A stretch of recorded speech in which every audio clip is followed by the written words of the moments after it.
Hey everyone, and welcome to AWS Nordics Office Hours. My name is Gunnar Grosch, developer advocate here at AWS, and this is my weekly show where I bring on AWS experts to talk about specific AWS related topics and let you, our viewers, have any questions or comments you might have answered with the help of my expert guest. And if you have any questions, comments, just post them in the chat and we'll do our best to answer them throughout the hour. And like I mentioned, I'm joined by guests, and this week is no different. I'm happy to be joined by one of the essays from Sweden, Niklas Palm. Welcome to the show, Niklas. Hello, thanks Gunnar. Thanks a lot for having me. Well, thank you for joining. So we always do a quick introduction, so tell people a bit about yourself. Sure. So hi everyone, as Gunnar mentioned, my name is Niklas Palm. I work as a solutions architect with the team here in Stockholm, Sweden. I have a developer background. Before joining AWS, I worked as a full stack engineer at a fintech startup, but been with AWS in this capacity now for coming up on 4 years. And first time on the show. Yes, first time. Well, excited to have you here. And you spoke at the AWS Summit in Stockholm a few weeks ago on a topic that's super exciting, and that's a topic for this week's show as well. We're going to talk about how to manage machine learning at scale using MLOps on Amazon SageMaker. So, Niklas, to set the stage a bit, perhaps explain why MLOps and why now? Sure. So I think that's a great question to set things off. The main reason for me personally, at least, why I find MLOps so intriguing, interesting, it's definitely become one of my, or if not the favorite topic of mine lately, is mainly because there are so many unknowns, and it's a very new domain, and we're still sort of, as a community, still trying to figure out how to do it properly. And I think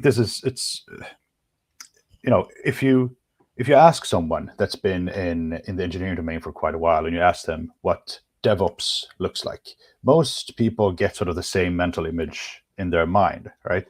But if you ask someone about MLOps, then everybody has a different mental picture. They see something differently because it's such a vast domain. And I think that's sort of one of the key reasons why I find it so intriguing. Yeah, and throughout this hour, we are going to dive deep into that topic. And you, as a viewer, if you have any questions, if something is unclear, we might expect that you know certain things that maybe you don't. Just ask those questions in the chat, and I'll make sure that Niklas explains things a bit further. And you made that comparison to DevOps, and can you say that MLOps is the same as DevOps in a sense? Well, that's a very it's a tough nut to crack, that question, I think. But we're sort of at the same place right now where DevOps was 10 years ago, in the sense that everybody wants to do it, but everybody does it differently, and no one really knows how to do it. And I think the more telling aspect here is that if we kind of look into the ML space and ML domain, and we circle back 5-10 years, it's all about the questions that customers are asking themselves, right? So 10 years ago, everybody asked themselves, can we use machine learning? Can ML solve our business problems? Or what algorithms should I use, right? Whereas now, the type of questions customers ask now is, what version am I running in production? Like, what data was used to train this particular model? And we're starting to ask those sort of more operations related questions that in the DevOps space we've sort of not mastered, but we're about to master how to do it properly, and we can answer those questions. But in the ML space, we're not really there at the moment, which is why, again, this is interesting, but also difficult to compare DevOps to MLOps. In the DevOps space, there is this, in my opinion at least, this sense of community and belonging, with the DevOps community being a real thing. Is there something similar when it comes to MLOps? I think it's taking shape, definitely. I definitely see a lot of more community groups, meetups that are sort of circling MLOps as a topic of its own, and not something that's just a subset of DevOps. So I definitely think that it is sort of taking shape for sure. Yeah. All right, so maybe let's dive a bit deeper into what we're trying to solve here, and then of course how to actually solve that. And Sure. I think you have a few pieces to share to begin with. I do. Let's dive straight into it. So just to kind of set the stage a little bit further, in my role as an SA, I get to meet a lot of different customers that work with machine learning, in different capacities, different sizes, different levels of maturity as well. But I think that the design that we're looking at right now is fairly standard, no matter the size. In essence, it's sort of where a lot of customers they reach this stage, and this is where they're realizing that, okay, we need to perhaps start looking into this fashionable MLOps. But let's just digest this for a bit. Yep. So if we start in the top left, there's usually some sort of data engineer, some sort of person that manages data, that gets a hold of data. They can sit in one database, multiple databases. It's not really relevant, but they produce some sort of data set that is handed over to a data scientist. Now, that data scientist typically imports that data set or that CSV file, as a lot of data scientists prefer to work with, into some sort of notebook-based environment. Now, in that notebook, that data is massaged, pre-processed. The data scientist tries to make sense of the data, understand different relations, and so forth. Now, this is what's called the exploratory data science phase, or exploratory phase, rather. Now, they pre-process that data, apply some feature engineering, and after that, they evaluate different algorithms and train a machine learning model. Now, if that machine learning model meets some sort of business criteria, right? It does what the business wants the model to do. That machine learning artifact is persisted in some sort of storage typically, and maybe there's a Slack message that's being sent to some sort of DevOps engineer saying that, okay, now there's a new model or a new model version that's ready for deployment, and then the next phase or the next step in the lifecycle kicks off. That artifact is then sort of propagated through some sort of deployment pipeline. And in the case of online inference, there's a real-time endpoint that's stood up. So this is fairly typical. This is how many customers work with machine learning. This is a great way to start, but there are a couple of challenges here, especially when we start working with multiple models. Perhaps we have different environments, different type of customers. So when you have 2-3 models running in a production environment, this works fine. But as you reach 5, 10, 20 models, you realize that it gets a bit tricky to deal with some of those more operational concerns. Now, from a high level, those sort of challenges that I typically see customers face can sort of be boiled down to these four general areas, right? So when you build machine learning models, there's a lot of context that goes into the model artifact itself. So there's distribution data, there's environment in which the model is trained, and all of those characteristics goes into the trained model artifact itself. So this means that down the line, you probably want to retrain that model. So you want to have some sort of mechanism to reproduce that model, showing it new data. Because what happens if the behavior of your customers starts to change and their behavior is represented in that training data? Then all of the assumptions that you made that kind of went into that model you may have to revisit them and kind of go back to the drawing board. Another aspect here is model lineage. So this comes back to the questions that we spoke about before, that what version is running where, what data went into training what version, and so on. That's also something that customers at the stage that we saw realizes that this is something that's very tough to do. And then, as I mentioned, that we want to have some sort of mechanism to actually reproduce that model, we also want to be able to know when. So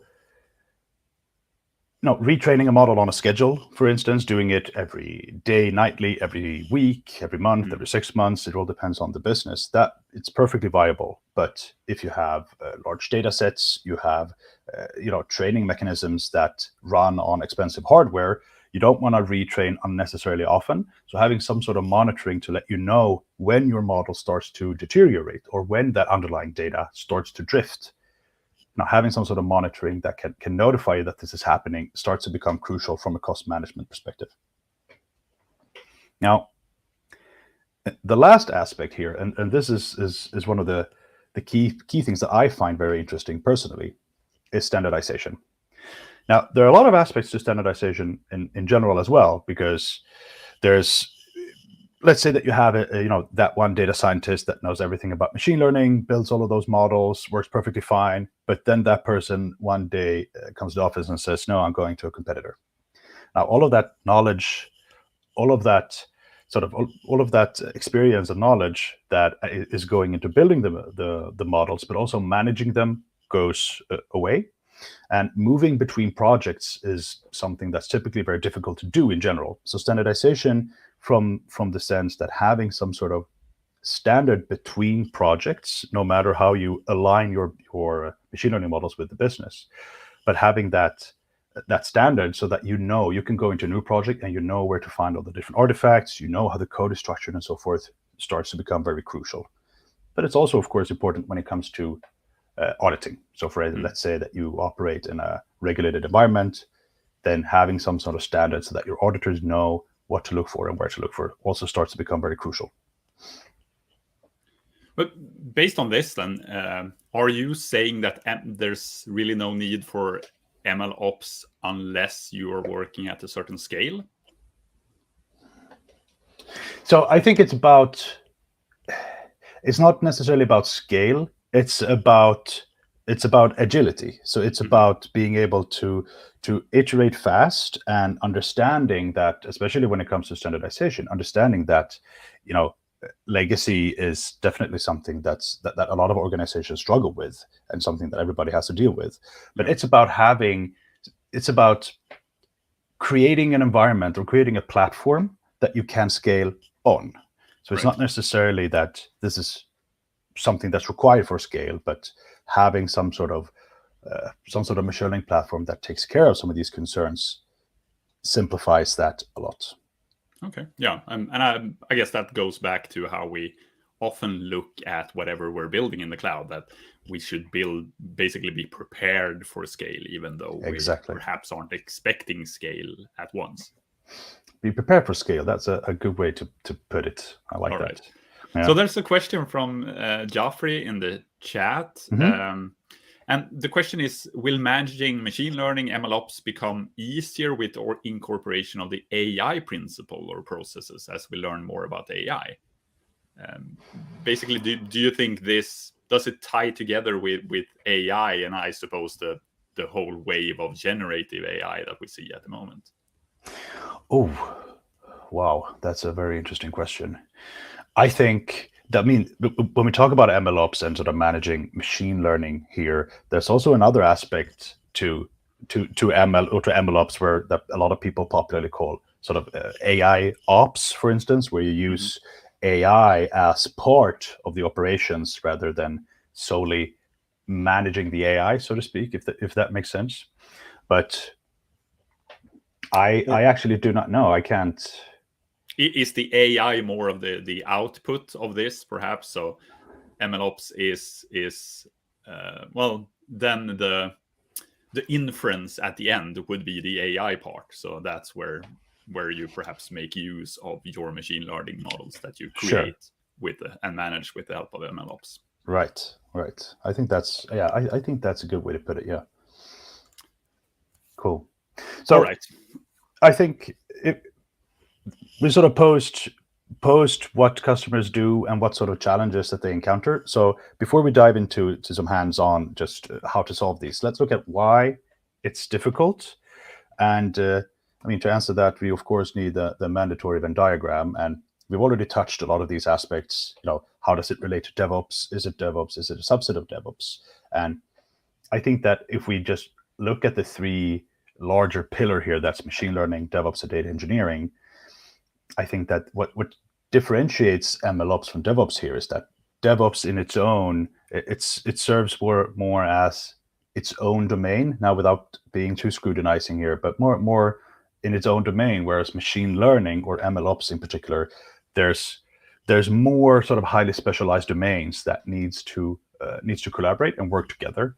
And I think that's something that makes MLOps particularly more challenging, because there's more dimensions to it than simply code and code artifacts here. And I spoke about collaboration. There's also, of course, the people aspect. There's a lot of different concerns or different roles that needs to be taken into consideration here. It's not only about building out those technical solutions. I mean, MLOps is not solely a technical machine learning platform. It's also about clearly defining a new operating model for working with machine learning in your organization, and that takes a lot of different personas. There are different areas that need to be considered. So the people aspect is, of course, always prevalent when it comes to operations, or anything for that matter. Right. Yeah. So if we go back to the design that we saw before, and let's look again at some of the challenges, and from what I see working with a lot of customers that build their sort of MLOps systems on AWS, sort of the typical journey that customers take. So the first change, or not the first change, but the first challenge that most customers I work with that they want to tackle is very crucial, but it's also one of the more easier ones to take care of rather. And that's simply centralizing the storage of their machine learning models. So they want to be able to ask those or answer those questions that I mentioned before about what models do we have, what versions do we have of those models, what does the performance characteristics say. So the typical first step is to simply make sure that we standardize how we store our models and we persist them at a centralized repository. And on AWS, that tends to be the SageMaker model registry. It gives you that 360 bird's eye view. You can see the models you have. You can compare them visually. And it also serves as sort of an interface, again, coming back to the people perspective here, as an interface between two separate concerns. There's one, producing machine learning models, registering them with the registry, and another concern that's consuming models from the registry, sort of deploying them into an environment or applying that model to a data set.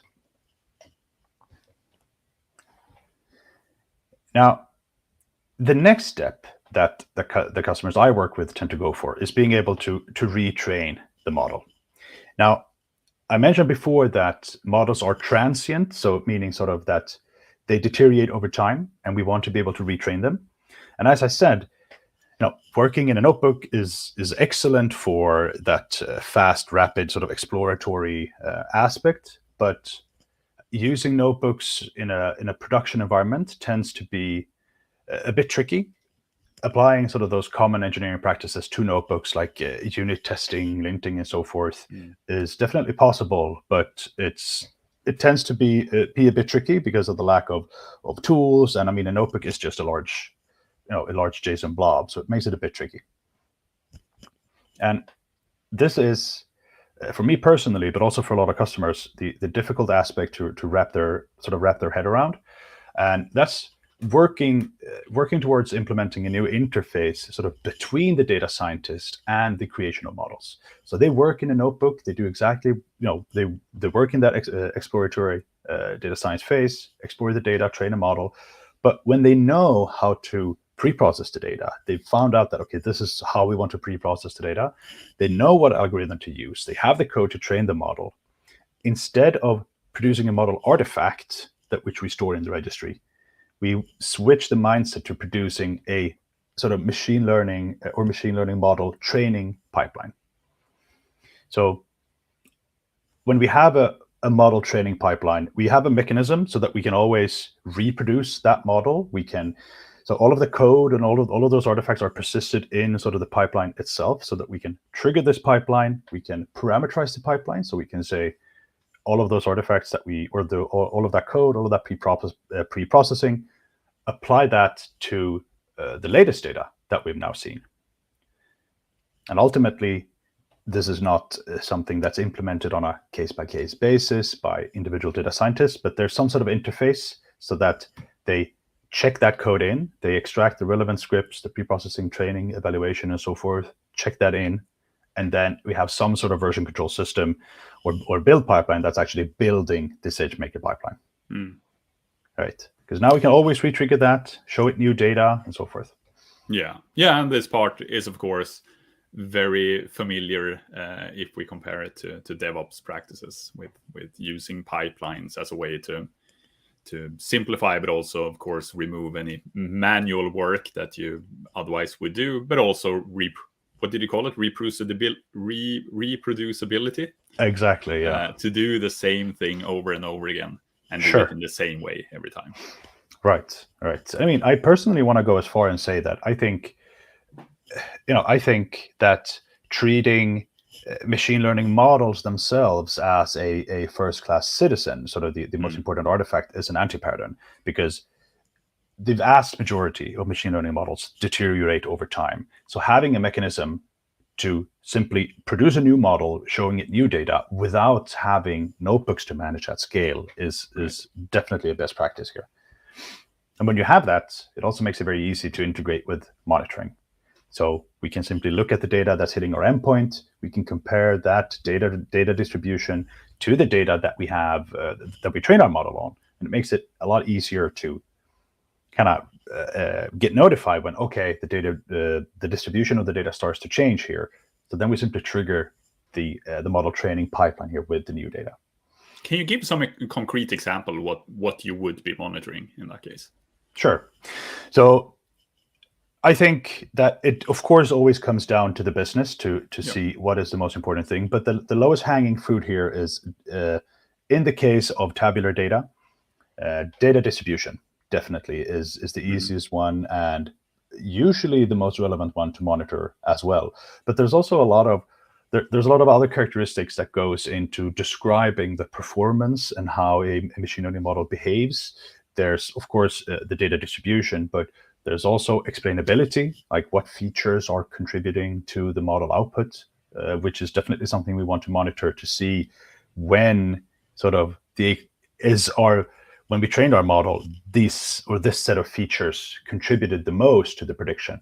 But now something has changed in our incoming data. So now all of a sudden it's this other set of features. So that's definitely something to monitor for as well. Right. And then I work with a lot of customers in regulated environments, and bias is definitely something that they tend to prioritize and monitor for as well. Right. Yeah. So I think that before we just dive into the hands-on demo here, what we're looking at right now is, you can sort of call it lean MLOps because it's fairly scaled down. There's still a lot of moving parts here, but it's fairly lean. And we've spoken about answering all of those different questions that I mentioned in the beginning. But another aspect that we haven't tackled here is standardization. So what we're looking at right now, in my mind, aligns with one machine learning project. Now, how that aligns to customers' business can vary, of course, but this can be aligned. One model here can be aligned towards one customer or to one market or region or however. But let's say that we want to scale this to a new customer or a new market, but we want to avoid copy pasting a lot of code between the projects. Now, we want to have some mechanism to kind of take all of these things, wrap them together, and create an abstraction around it. And that is what we will be looking at today. And to accomplish that on AWS, or in SageMaker rather, we use SageMaker projects. So I think perhaps we can just dive into the console here and see what this looks like more hands-on. Just before you get started there, I just want to say that this is AWS Nordics Office Hours with me, Gunnar. I'm joined today by Niklas, and we are talking about managing machine learning at scale with MLOps on Amazon SageMaker, or perhaps like we agreed on a bit later into the show, that preparing for scale, perhaps. with machine learning, with MLOps on Amazon SageMaker. So MLOps is the topic of the day. So if you have any questions, comments, just pop them in the chat, and I will then make sure that Niklas gives you an answer. All right, Niklas. Right. So this is, I'm sure a lot of you have seen before, Identity Center. So now I'm wearing the hat, so to speak, of a data scientist. So I will head into SageMaker Studio. And maybe let's just give a quick overview of SageMaker Studio. I don't know if everyone has seen Studio before. Studio is essentially the integrated development environment of SageMaker, essentially. So it's a one-stop shop for everything that the data scientist needs in sort of the machine learning lifecycle. So it's a Jupyter Lab-based environment. What we're looking at right here is probably very familiar if there are a lot of machine learning practitioners that are listening. But you have the contextual menu up at top here. There's a launcher when we get started. Now, one of the neat things with SageMaker Studio is that it separates, no, it's a managed Jupyter Notebook or a managed Jupyter Lab environment, but it separates the underlying compute where the Jupyter server is running compared to where the instances are, or sorry, where the cells are actually executed. Mm-hmm. So let me start a notebook here just to show you what's happening. So our Jupyter server now is running on a managed EC2 instance that's out of concern for the customer. This is completely managed by AWS. But when I open a new notebook, I get to choose, okay, what image do I want to use? Of course, you can bring your own here, but there's also a bunch of sort of pre-created or curated images that you can use that we have built for you, containing all of the, or most at least of the popular deep learning or machine learning libraries. But you can also choose what instance to run this on. So we have different fast launch instances that should boot up in a couple of seconds. But if you have, let's say, a lot of compute requirements, we can go down to all the way to 96 CPUs and more than a terabyte of RAM, which is a lot. Yeah. So, looking at this from an organizational standpoint, could you restrict what instance types you have access to? Sure. Yes. So when within SageMaker Studio, there's a concept of a SageMaker user, and a SageMaker Studio is called a SageMaker Studio. It's a Studio domain. So there are two aspects here. Each user can either have their own unique role, which specifies where you can restrict the type of instances or images and so forth that they can use. But it's also possible to do at the domain level, to say that within this domain, no one can launch anything that contains a terabyte of RAM, for instance. Right. Yes. So now you can see here that I've launched a notebook. We can import NumPy, for instance, and we can see in the top here what compute we're running on, and we can actually click here and just change this. So let's say we're realizing we need more compute, we can just change this to a large, for instance, and we can start that as well. But let's look more on the sort of on the Studio environment as a whole. So apart from the regular Jupyter Lab features, like the Git integration, we can see the different extensions that we have. There's also a running terminals and instance tab where you can see the different notebooks that you have running. You can see what instances that you have up and running as well that are sort of incurring cost at the moment. But there's also, of course, the SageMaker added sort of features. So before we launch a project and see how that works, let's just look quickly at some of the features that Studio provides. So there's, under the data tab here, there's integration to different clusters. If you want to have a setup integration to EMR, for instance, and run your notebooks there. There's also integration to Feature Store to share features and commonly used features or low latency access to features within the organization, but also Data Wrangler for a more graphical interface in pre-processing data. There's integration to Autopilot. If you want to run auto ML jobs where you simply say, this is the data, this is the target column, go train different models for me and show me them so I can choose which one I want to use. There's also integration. There's many integrations here, but to experiments, to keep track of different runs that you during the exploratory phase. You can schedule notebooks, and now we start to enter the more interesting domain. We have pipelines. So this is the SageMaker pipeline that we saw. That we want to change the mental model there, so that instead of producing a model artifact, we produce a model training pipeline. Now in AWS, that is, or in SageMaker rather, that is a SageMaker pipeline. So it's a SageMaker pipeline here that makes sure orchestrating the different steps that constitutes the training pipeline. There's also models here. You can see if you have any models that you need to compile, you can do that here. You can share models between different SageMaker users or different domains within the organization. And now there's a new feature here.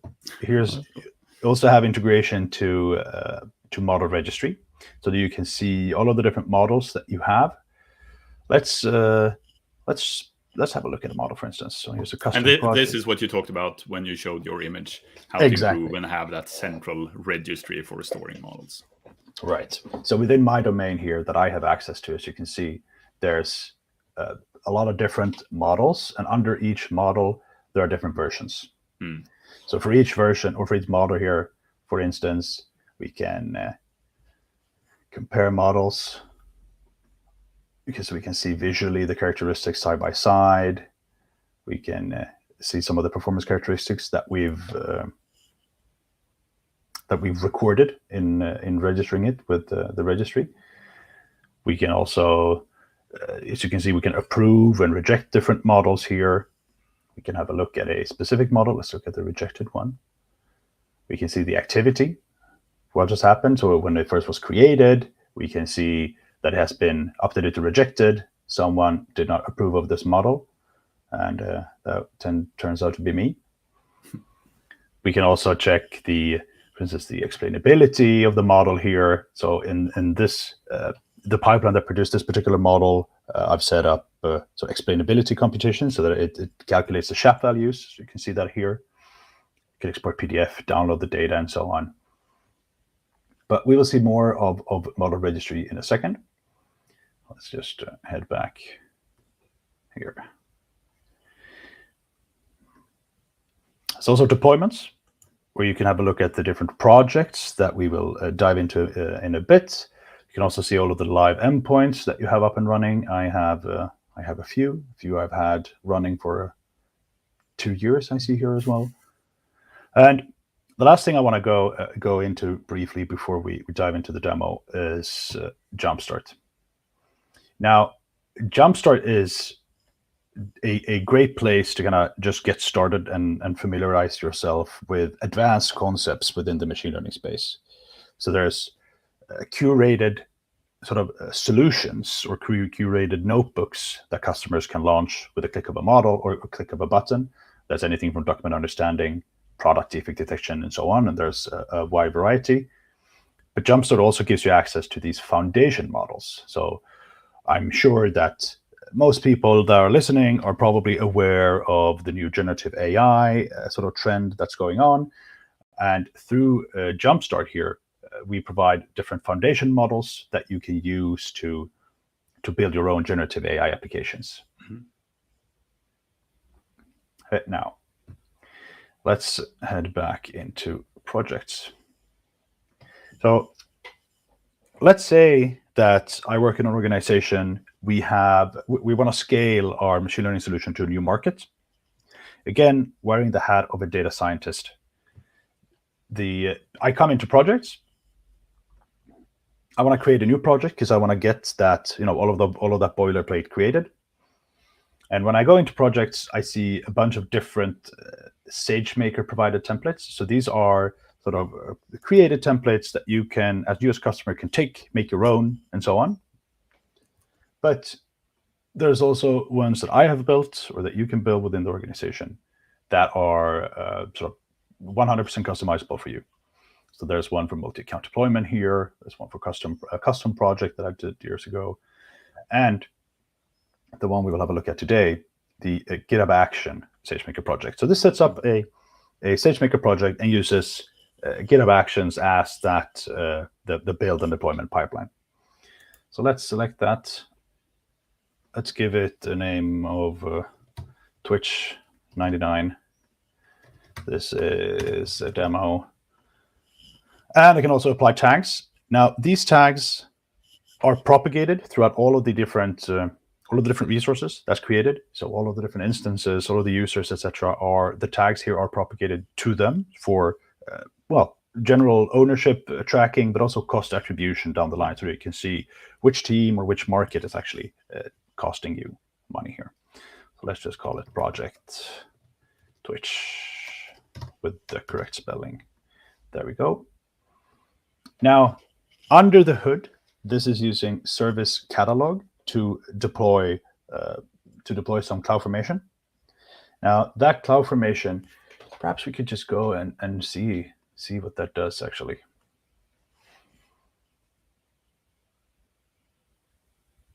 So if I'm looking at Service Catalog here, I have a few imported portfolios. And these are all of the JumpStarts that we saw before, but also the pre-existing SageMaker MLOps templates that we saw. But we can also see the local ones. So these are the ones that I have built. You can see the SageMaker project. There's a versioning concept built in here. I can scroll down to the latest version. We can see the template. So this is actually the CloudFormation template that gets deployed as a data scientist creates a new project. So there's a bucket that's created, there's a GitHub repository that's created through the CodeStar integration. Let's head back and see if there's been a progress. So as an organization, you would create these projects to fit your organization, and then data scientists or whoever it would be are then able to create these projects in the same way for every project. Exactly. Precisely. And let's say that there's an update to a project. Now, as part of the project, there's also some sort of monitoring that's deployed on cost, or maybe checking the number of HTTP 500 errors, that's returned from the endpoint. I can go in because now we are sort of on the project, SageMaker project view here. I can go in and I can update the project, and here I get to choose which version to deploy. So here there would be a 4.1, for instance, if I update it, or I can even downgrade it if I want to. But when the project is created, we have an interface here to GitHub, where there has been a repo created. So just let me, without showing you my token, clone this repo.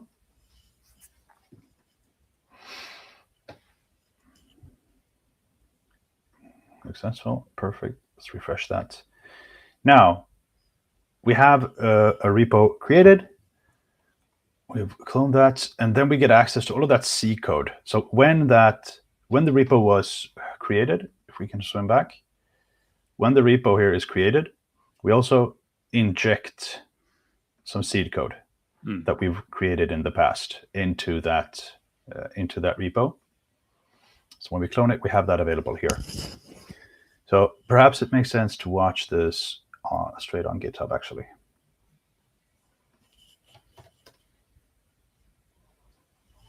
All right. So when a data scientist creates a new project, the custom or the SageMaker projects are completely customizable. This is just one that I've created.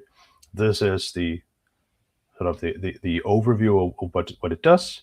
There's a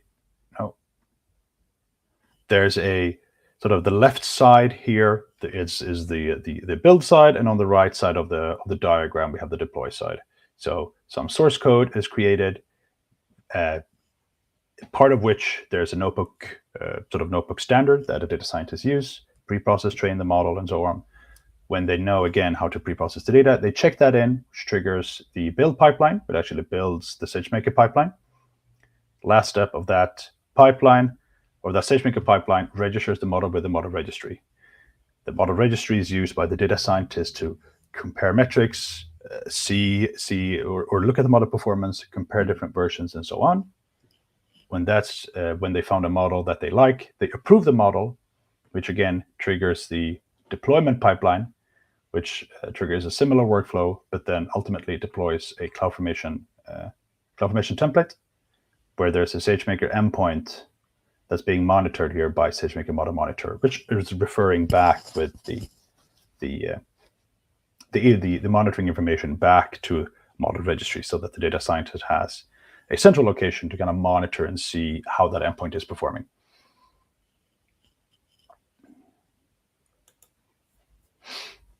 Here, again, this comes back to the notion I made about standards.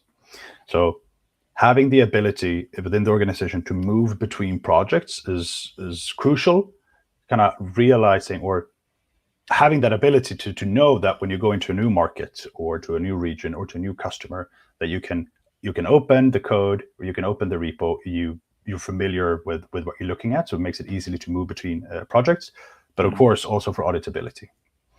So in this particular version, the build aspect looks like this. So this is where the data scientist is working.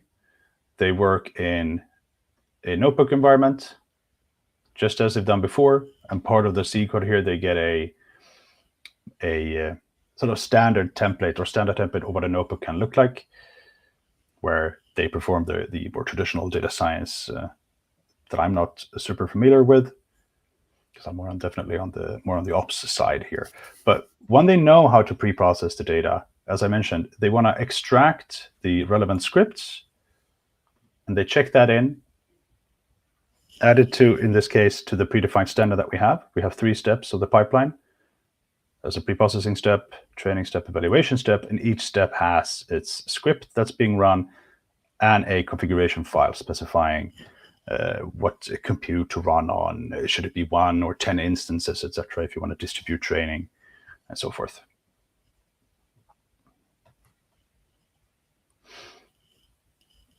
So if we switch back to the, let's see here, since this needs to be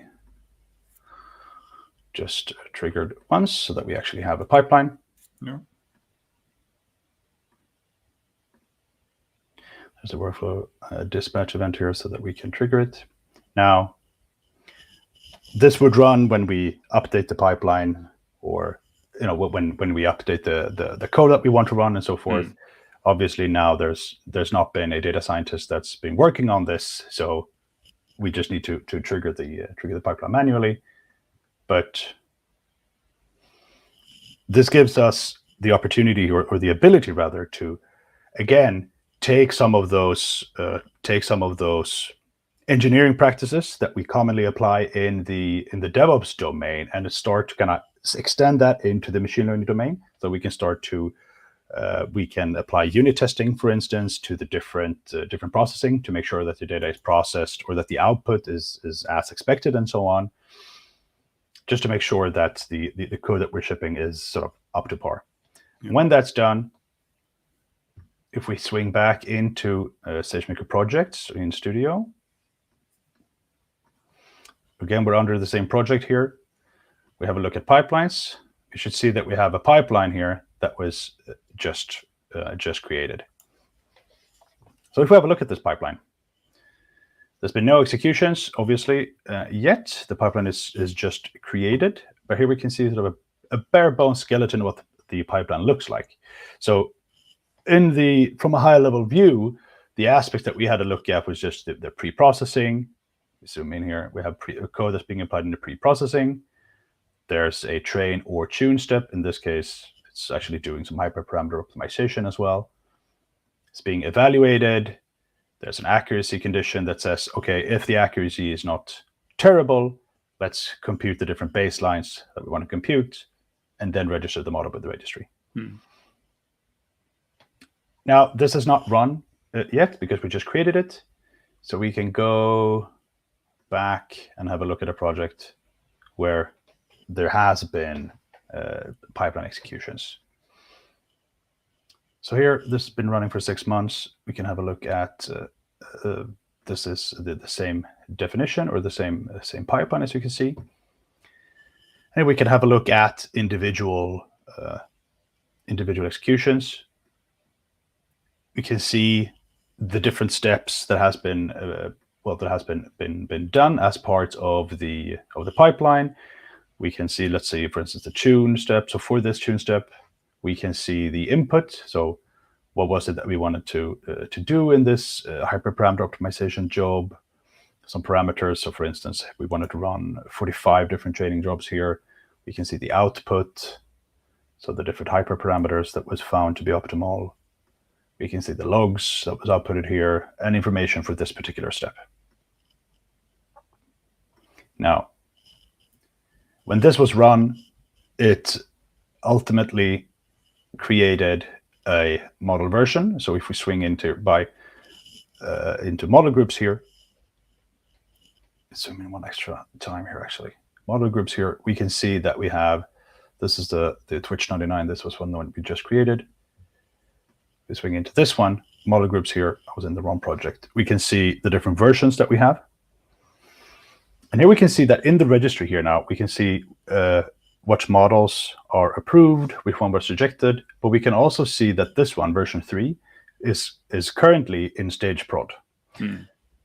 So this makes it easy to kind of refer back to, or the question that I posed in the beginning, that the questions that customers ask themselves now is more along the lines of, you know, what version is running where, rather than can we use machine learning, just because of how machine learning has matured, or the use of machine learning rather has matured. So this means that I could have a newer version model, for instance, that I'm running in some sort of testing or staging, or exactly. with some sort of experimentation group or something that is trying out the new model. Exactly. Yes. So in the demos that I've set up, I'm only using one stage, so it deploys just straight into prod. But of course, in an actual environment, it will probably be first deployed to some sort of staging environment, and from there, then of course being deployed into production environment. So if we look at this particular version here, we can see the different activities, the different events that has happened with this particular version of the model. So you can see that a long time ago it was created, then I approved this model, it was deployed into prod, and then I actually created a new endpoint a couple of days ago with this this model version again, just to test. But we can see the model quality that we have here that we saw before in the comparison view. We can see the SHAP values, or the explainability rather. But we also have the opportunity to refer back to how this particular version of the model was created. So in the top here, you can see that we can see that for this version, this pipeline, the custom project pipeline here, created the model. It's part of the custom project project. It is currently in the stage prod, but we can also refer back to the specific execution of the pipeline that produced this model.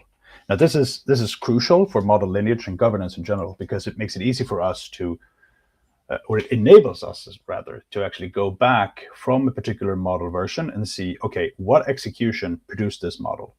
Because then we can see the input, we can see the code that was used here, and we can see in this case, since input data was a parameter, we can see exactly the URI of the data that went into training that particular model version.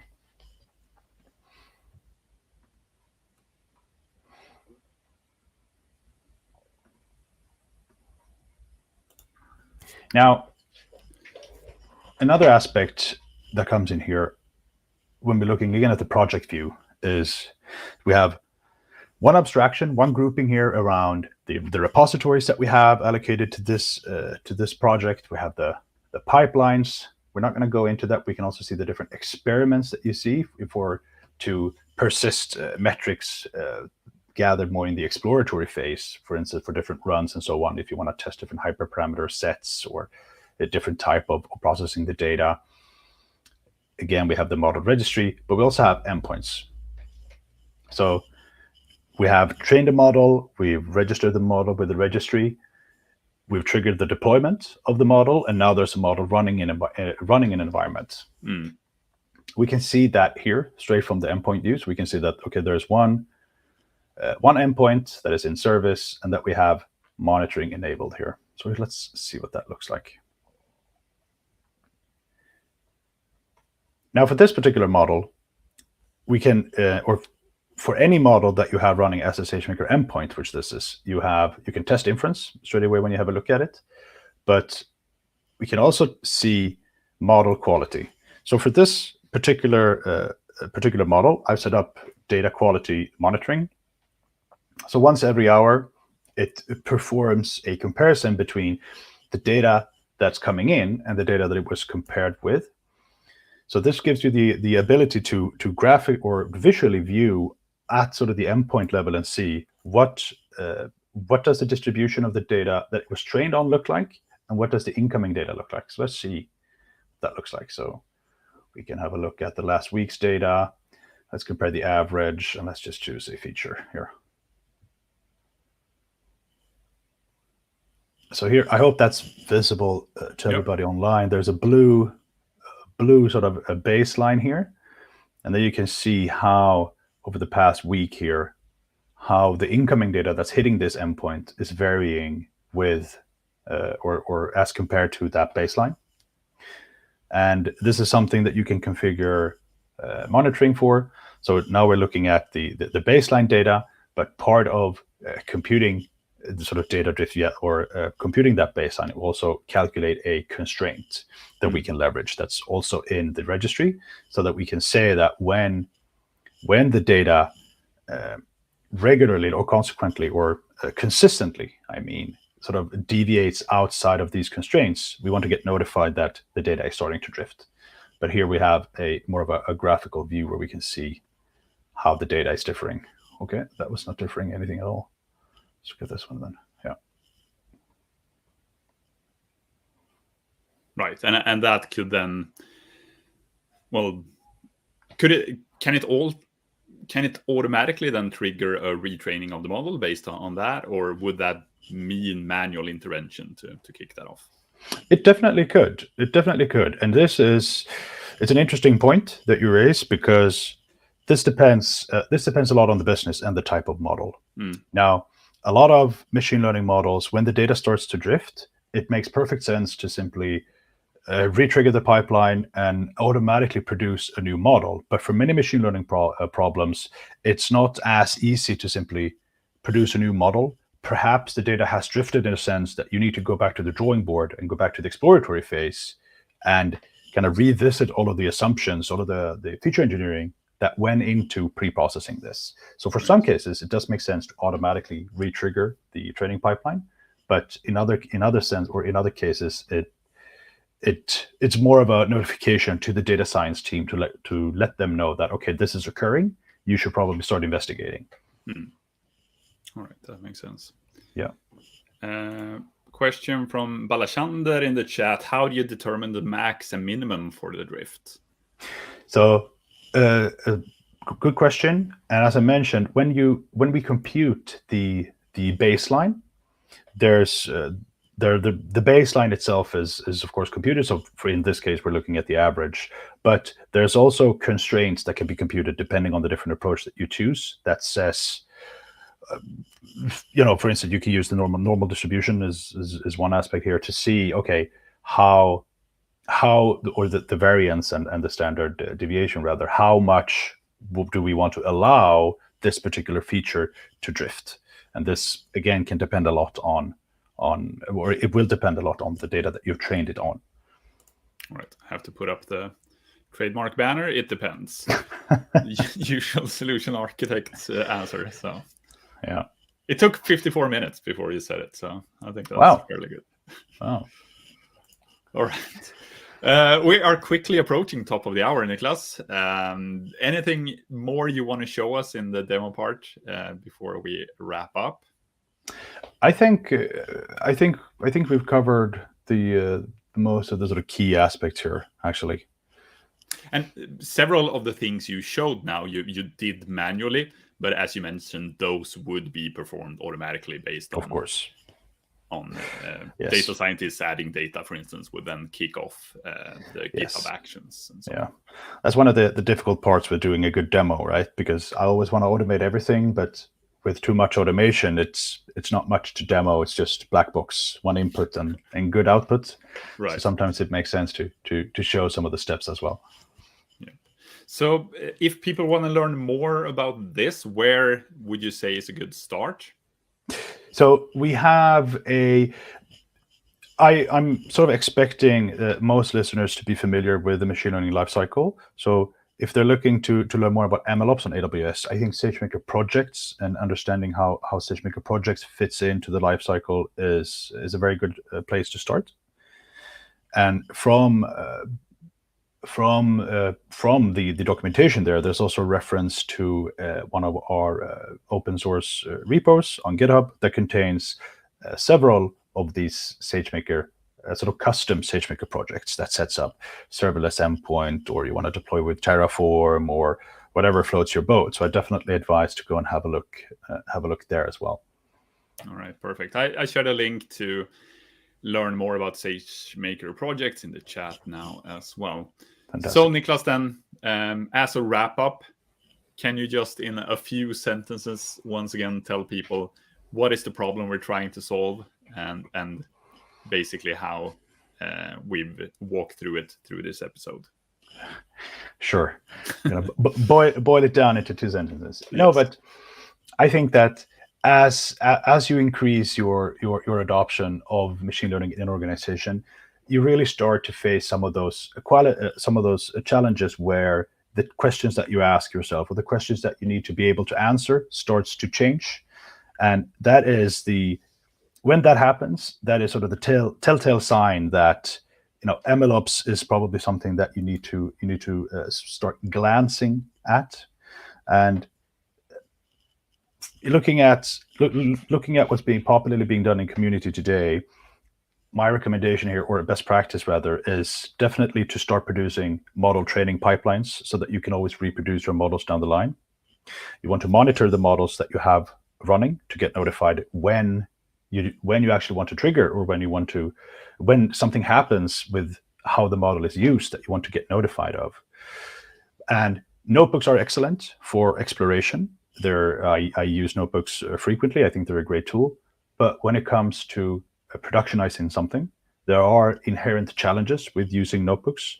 It's definitely possible to do, but I'm sure that there are probably others in the audience that have encountered some of these more DevOps challenges, you can actually call them, working with notebooks in a production environment. And another recommendation is to establish a standard early on in the organization of how you persist artifacts, how you persist the code for auditability, but also to make it easy that when you need to go back and see what someone else did a year or 2 years ago, it's even possible to do, because I've seen organizations where it's virtually impossible.